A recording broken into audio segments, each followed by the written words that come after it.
नमस्कार, स्वागत है आप सभी का हमारे चैनल सी-टेट अधिगम में। दोस्तों, जैसा कि आप बगल में देख रहे होंगे कि आज शिक्षा विभाग का समीक्षा बैठक होने को है। जी हाँ दोस्तों, आज पेपर के माध्यम से या फिर एक दो दिन पहले से ही हम लोग जानते हैं कि आज क्योंकि रविवार के दिन समीक्षा बैठक होनी है विभाग का, और आपकी जो रिक्तियाँ पूरे 38 जिला से शिक्षा विभाग को जो पहुंचने वाली थी वो पहुंच गई। आज के इस वीडियो में यही टॉपिक होगा, बात करेंगे इसी चीज़ पे कि आगे शिक्षा विभाग क्या क्या कुछ मंथन कर सकता है वर्तमान शिक्षक बहाली के लिए, क्योंकि अब तो रिक्तियों का जो डाटा शिक्षा विभाग को चाहिए था वो तो उसे मिल चुका है। अब फिलहाल वो क्या प्लानिंग कर रहा है इस बारे में आज की इस वीडियो में जानेंगे। तो दोस्तों, बने रहिए हमारे साथ, और वीडियो अच्छा लगे तो चैनल को भी सब्सक्राइब कीजिएगा। बात करेंगे सबसे पहले शिक्षा विभाग ने जो समीक्षा बैठक रखा है उसकी अगुवाई शिक्षा मंत्री श्री विजय कुमार चौधरी जी के नेतृत्व में होगी, और सारे जितने भी 38 जिले के जिला शिक्षा पदाधिकारी है, जिला शिक्षा कार्यक्रम पदाधिकारी है, यहाँ तक कि जिला पदाधिकारी को भी वीडियो कॉन्फ्रेंसिंग के माध्यम से मीटिंग अटेंड करने के लिए नोटिस जारी किया गया है। फिलहाल शिक्षा विभाग पूरी तरीके से 7वें चरण के लिए जो वचनबद्ध है कि इस बार कैसे भी नियोजन को पूरी तरीके से पारदर्शिता के साथ कैसे वचनबद्ध है इस बार 7वीं चरण बहाली को पूर्ण करा लेने के लिए। इसी संबंध में यह मीटिंग का आयोजन किया गया है। जी हाँ, मीटिंग के दरमियान क्या क्या डिसीजन लिया जा सकता है उस पर एक बार फोकस कर लेते हैं।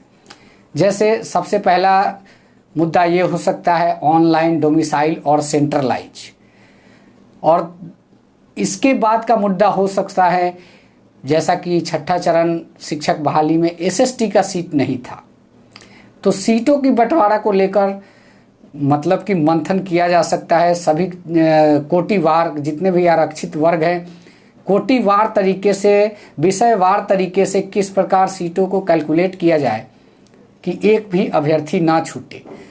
ये बात मैं इसलिए कह रहा हूँ कि पिछले दिनों जो लेटर जारी हुआ था उसमें यही मेंशन था कि जो शिक्षक छात्र अनुपात है उसी के हिसाब से को बनाने की और भेजने की बात की गई थी। तो यह अब लगभग तय हो चुका है कि विभाग पूरी तरीके से इस चक्कर में है कि इस बार किसी भी अभ्यर्थी का छूटने न पाए, सभी जो है नियुक्ति प्रक्रिया में शामिल हो सके, इसके लिए पूरी तरीके से कार्य कर रहा है। और तीसरा सब्जेक्ट ये भी हो सकता है कि महिलाओं की सीट को लेकर बहुत सारे आवेदन सचिवालय में गए हुए हैं। बहुत लोगों ने महिला रिक्ति जो कि बच जा रही है, बैलेंस आ रही है, तो बहुत लोगों का मानना है कि उसी प्रकार के पुरुष अभ्यर्थी को वो सीट प्रदान की जाए, उसी कैटेगरी के पुरुष अभ्यर्थी को। जैसे मान लीजिए कि हम BC2 से आते हैं तो BC2 कैटेगरी की महिला का सीट BC2 के पुरुष को दिया जाए, ऐसा कुछ करने की बात आवेदन के थ्रू किया जा रहा था, और कहीं ना कहीं विभाग भी इसे संज्ञान में लिया था कि इस पर हम मीटिंग के दरमियान बात करेंगे। और चौथा मुद्दा ये हो सकता है कि 1 to 5 में जो DLED प्राथमिकता की बात हो रही है उससे संबंधित भी बहुत सारे लेटर गए हुए हैं, कि जहाँ पे यह एक सुनने में बीच में आया भी था कि जहाँ पे DLED कैंडिडेट नहीं मिलते उस अवस्था में B.Ed कैंडिडेट को वो सीट प्रोवाइड कराया जाए, लेकिन जो पहली प्राथमिकता होगी वो DLED अभ्यर्थी को ही 1 to 5 की प्राथमिकता होगी। नहीं मिलने के जो कंडीशन होंगे, नहीं मिलने के जो कहने का मतलब कि वहाँ पे नियोजन इकाई में रिक्ति को तो भरना है, अगर नहीं मिलता है वैसे टाइम में आप B.Ed अभ्यर्थी को ले, इसके लिए भी आवेदन विभाग में गया हुआ था। और 75 नंबर जो है सीटेट में किसी भी अभ्यर्थी का, जैसे ST SC और महिला कैटेगरी के लिए छठे चरण में 75 अंक का मार्क्स रखा गया था, पासिंग मार्क्स। तो हमें लगता है कि कहीं ना कहीं विभाग इस बार भी, क्योंकि नियमावली में यह चीज़ मेंशन नहीं था, तो हो सकता है कि ये भी डिसीजन लिया जाए कि एसटी एससी को 50% टीईटी में पात्रता परीक्षा में पास नंबर के आधार पे ही लिया जाए। ये भी एक मुद्दा हो सकता है। और न जाने कितने ऐसे छोटे छोटे पहलू हैं जिस पर विभाग मीटिंग को रखा है। और क्योंकि अब जो है संशोधित नियमावली भी जारी करने की बात हो रही थी कि एक छोटा सा उसमें मेंशन है, उसको करके ही जारी किया जाएगा, तो कहीं ना कहीं विज्ञप्ति के लिए, नोटिफिकेशन के लिए यह मीटिंग को रखा गया है कि किस दिन को विज्ञप्ति दिया जाए और किस दिन को आवेदन किया जाए। पूरी तरीके से यह मंथन होगा आज समीक्षा बैठक में। और रही बात कि बहुत सारे विभाग में जब इसका फीडबैक लेने के लिए वरिष्ठ अधिकारी जैसे पटना की टीम निकली हुई थी, तो बहुत सारे जिला शिक्षा पदाधिकारियों के द्वारा बहुत सारी त्रुटि भी देखने को मिली है। उन सब को आज की मीटिंग में शामिल किया जाना है। वो सारी समस्याएं जो देखने को मिली है विभाग को, वो सारी समस्याएं इसको इंक्लूड करने जा रहा है। और ये भी है, एक आवेदन ये भी गया था कि बहुत सारे छोटे छोटे एरर है अभ्यर्थियों के, जैसे spelling mistake, name mistake, space mistake, address mistake, बहुत सारे छोटे छोटे मिस्टेक्स हैं। उस पर भी चर्चा होगी कि क्या वो करेक्शन किया जाना चाहिए या फिर कोई एक एफिडेविट लगा के भी काम चलाया जा सकता है। अगर एफिडेविट लगा के काम चलाया जा सकता है तो किन कंडीशन में एफिडेविट को यूज करना है और किस कंडीशन में जो है आपको सुधार कराने की ज़रूरत है त्रुटि का, ये सारी चीज़ें का जो है निर्णय आज के मीटिंग में लिया जा सकता है।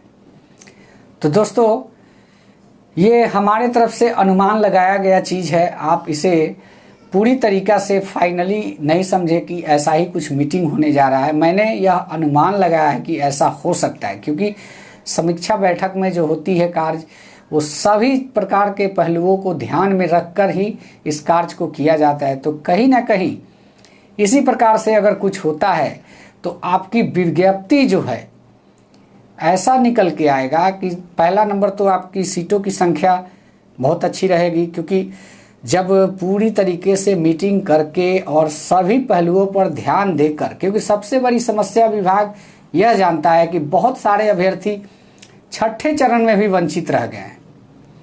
और अब विभाग चाहता है, विभाग को यहाँ तक जानकारी है कि 2011 से कुछ अभ्यर्थी छूटते चले आ रहे हैं अब तक के नियोजन में। तो ये भी चीज़ विभाग के संज्ञान में है। वो जानता है कि इस बार सबको कैसे नियुक्ति प्रक्रिया दिया जाए, क्योंकि कहीं ना कहीं उसी तरीक़े से काम करने का प्लान विभाग का है और पारदर्शिता उसकी पहली प्राथमिकता है। ये भी जान लीजिए। सब होने के बाद यह एक बहुत बड़ा मैटर है कि जो फर्जी अभ्यर्थी शामिल होते हैं, अभी तक आप लोग देख रहे हैं कि सभी जगह पे पकड़े जाते हैं। तो वैसे अभ्यर्थियों को रोकना विभाग की सबसे बड़ी प्राथमिकता है, जिसका नतीजा है कि आपका ऑनलाइन आवेदन लिया जा रहा है। ऐसे में वो सारी चीज़ें आपसे पहले ही प्रोवाइड करा ले रहा है। ऑनलाइन प्रक्रिया में जब आप पोर्टल पे जाके अपना रजिस्ट्रेशन करेंगे, उसी टाइम आपका आधार वेरीफाई वो कर लेगा। वैसी स्थिति में फर्जी अभ्यर्थी को ज्वाइनिंग के बाद भी उसको खोजने में कोई समस्या नहीं होगी। तो इस बार जो फर्जी अभ्यर्थी थोड़ी भी अगर समझ रखते हैं तो समझ लीजिए कि वो इस बार के नियोजन प्रक्रिया में शॉर्टकट तरीके से नहीं शामिल हो सकते हैं। ये बहुत बड़ा मैटर है। और कहीं ना कहीं मैं उम्मीद यह भी करता हूँ कि जो समीक्षा आज का हो, बैठक समाप्त हो, उसके बाद जैसे ही हम लोग के पास उसका कोई लेटर आता है, तो हमें अनुमान है कि आज लेटर तो नहीं देखने को मिलेगा, लेकिन कल बाकी भी नहीं रहेगा। कल विभाग का जो पूरा निचोड़ होगा वो लेटर के माध्यम से हम लोग को पता चलेगा या फिर नोटिफिकेशन के माध्यम से पता चलेगा। तो दोस्तों, अब जो है अब वो इंतज़ार करना है कि समीक्षा बैठक में क्या क्या डिसीजन लिया गया, क्या क्या निर्णय लिया गया। इंतज़ार उसी चीज़ का रहेगा। हमने अनुमान जो लगाया है, क्या इन सभी पहलुओं पे विचार होता है, ये भी देखने लायक चीज़ होगी। तो दोस्तों, बने रहिएगा हमारे साथ। आगे की वीडियो के लिए जैसा अपडेट आता है वैसा मैं आपको बताने की कोशिश करूँगा। और यह वीडियो पसंद आए तो प्लीज़ चैनल को सब्सक्राइब कीजिए। धन्यवाद। जय हिंद। वंदे मातरम।